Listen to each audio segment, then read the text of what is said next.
Hello বন্ধুরা, চলুন আজ বানাই লাল লাল ঝাল ঝাল চিকেন, যেটা আমরা প্রায়শই ঘরে বানিয়ে থাকি।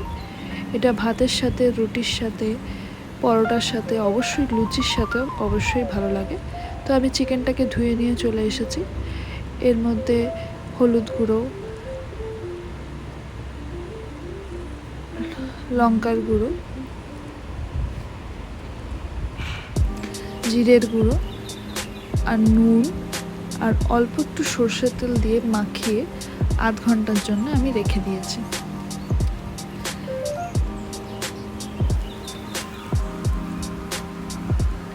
এরপরে একটা প্যান গরম করে তার মধ্যে সর্ষের তেল দিয়ে এই ভাজা চিকেনগুলোকে ছেড়ে দিলাম।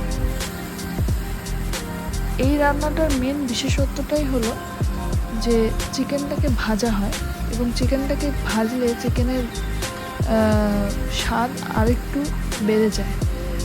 তো এটাকে আমি ভেজেছি। এরপরে একটা আলু, একটা পেঁয়াজ নিয়েছি। পেঁয়াজগুলোকে লম্বা লম্বাভাবে কেটে নিচ্ছি।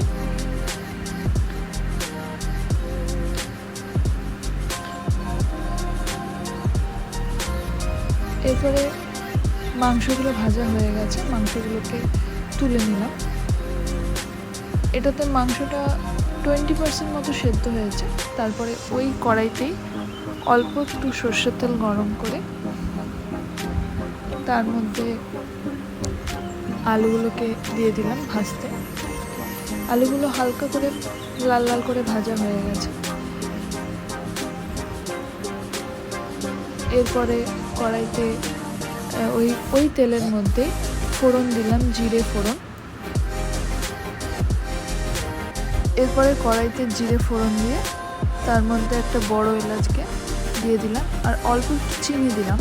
এই চিনিটা যখন গলে গিয়ে পুড়ে পুড়ে যাবে তখন দেব পেঁয়াজগুলো, এবং এই পেঁয়াজগুলো দিতেই পেঁয়াজগুলো লাল লাল টাইপের হয়ে যাবে। পেঁয়াজগুলো দেখুন দিতেই লাল লাল হয়ে গেল, কিন্তু পেঁয়াজগুলো কিন্তু এখনো মজেনি। এর মধ্যেই আমি আদা রসুনের পেস্ট আর যে বাটিটাতে মাংসটাকে ম্যারিনেট করেছিলাম তার মধ্যে অল্প জল দিয়ে তার মধ্যে রেগুলার যে মশলাগুলো এমনি আমরা ইউজ করি, এবং কড়াইতে ওই পেঁয়াজ আর আদা রসুনের পেস্টের মধ্যে এই মাংস আর আলুটাকে দিয়ে একটু কষিয়ে নিলাম হালকা করে। তারপরে ওই বাটি ধোয়া জলের মধ্যে বাকি যে মশলাগুলো, নুন, হলুদ, জিরে গুঁড়ো, ধনে গুঁড়ো আর লঙ্কার গুঁড়ো, সেগুলোকে ওর মধ্যে দিয়ে একটু নাড়িয়ে, আর ওটাকে নাড়িয়ে অবশ্যই নুনও দিয়েছিলাম, তো এই মাংসের মধ্যে দিয়ে কিছুক্ষণ কষাতে হবে।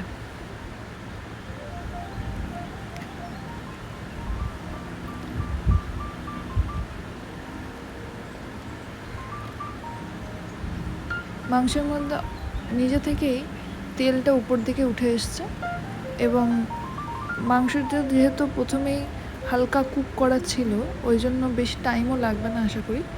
আর এর মধ্যে একটু কাশ্মীরি লঙ্কা ইউজ করতে হয়, কাশ্মীরি লঙ্কা আমি দিয়েছি। এর মধ্যে কোনো দই বা ক্রিম জাতীয় কিছু পড়বে না, এই কারণে যেহেতু এটা লাল হবে, কারণ দই পড়লে বা ক্রিম দিলে ওটা লাল কালারটা একটু নষ্ট হয়ে যায়। আর একটু গরম মশলা আমি দিলাম। আমি গরম মশলা শেষেও দিই, আবার রান্নাটা কষানোর সময়ও দিই, এতে টেস্টটা ভালো হয়। এবার মাংস আমার হয়ে গেছে, ভালো করে মাংস আলু সব সেদ্ধ হয়ে গেছে। এরপরে সার্ভ করে দিই। আপনারা অবশ্যই কমেন্টে জানাবেন আপনাদের এই ভিডিওটা কেমন লাগলো। আজকের জন্য তবে এইটুকুই। তাহলে সবাই ভালো থাকবেন। বাই।